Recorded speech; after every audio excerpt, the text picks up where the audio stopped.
Jason, we've got some official visits this weekend, don't we?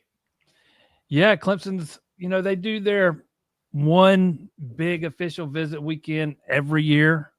This is the weekend when they're going to host most of their official visitors. There's going to be some big names on campus, but it's not the only weekend they're going to host official visits. They have offensive linemen um, that will be in later in the month, kind of Dabo Sweeney making an exception for him. They have a defensive tackle, Keyshawn Stancil, who just actually announced an offer last night that Clemson's been in on for a while. He's going to come in later in June, so Dabo kind of making an exception for a couple of guys, but most of them will be here this weekend.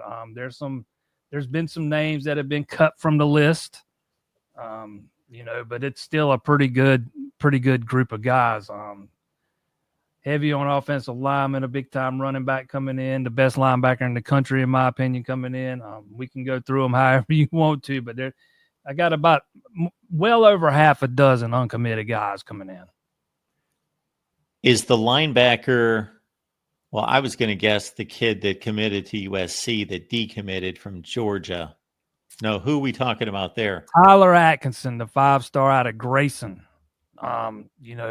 He picked up one of Clemson's opening offers last summer, and he ended up including Clemson in his original top 10 before they'd even offered. But as the year wore on last year, Clemson kind of fell off the radar with him. Once they hired Tom Allen after the season, promoted Ben Boulware to the linebackers coach. I don't know if it was Boulware's first stop, but it was one of his first stops, was in to see Atkinson. It was Boulware, Dabo Sweeney, and Mickey Kahn. Mickey Kahn, longtime coach there at Grayson High School, so you got a connection there.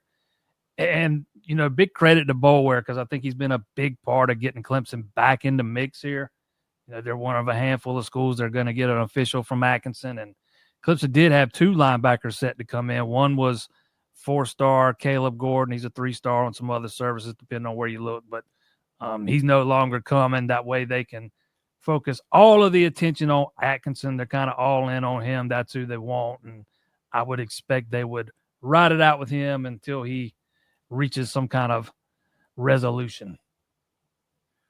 Well, who else is near the top of the board?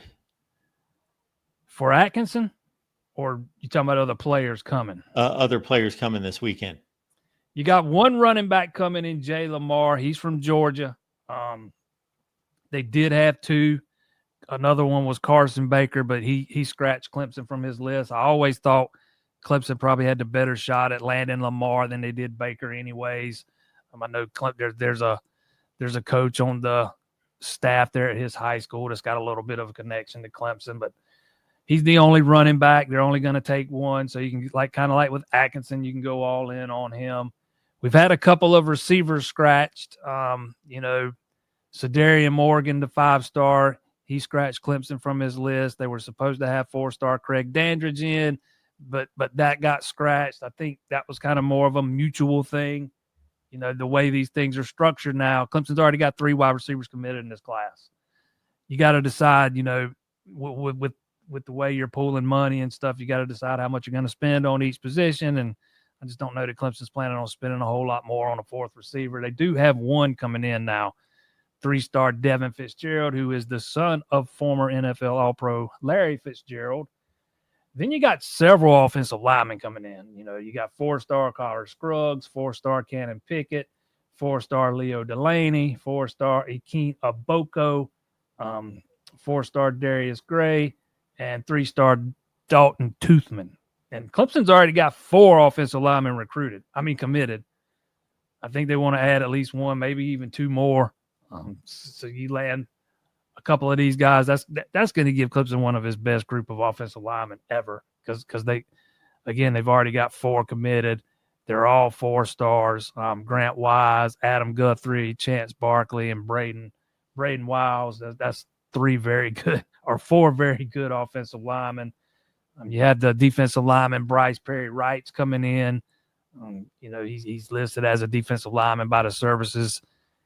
Probably could play end or tackle depending on what they want to do with him. I would, the way defensive ends kind of shaping up for Clemson, I'm thinking maybe he might at least start out at defensive end because I think that's one of their biggest positions of need. Other ends that'll be there are Dre Quinn, a 4-star out of Georgia, and 3-star J.R. Hardrick out of Tennessee. Hardrick's a guy that they just got in on here within the last month, offered him a couple weeks ago. Pretty safe bet. I think he's probably going to end up being a part of the class and real quickly. And then you have defensive end Xavion Griffin-Haynes out of North Carolina. He's also coming in. Clemson's been on his list, been off his list, back on his list, off his list. So, he's kind of been all over the place. Hard to get a good read on.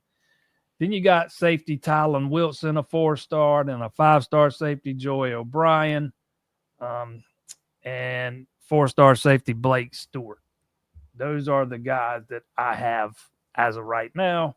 Samari Matthews, cornerback, has been Clemson's top target at the position going back for, or one of Clemson's top targets at the position going back forever. Just in the past day or two, he's scratched Clemson from his list. That's a recruitment that's kind of heading in the opposite. Those are two parties trending in opposite directions. So,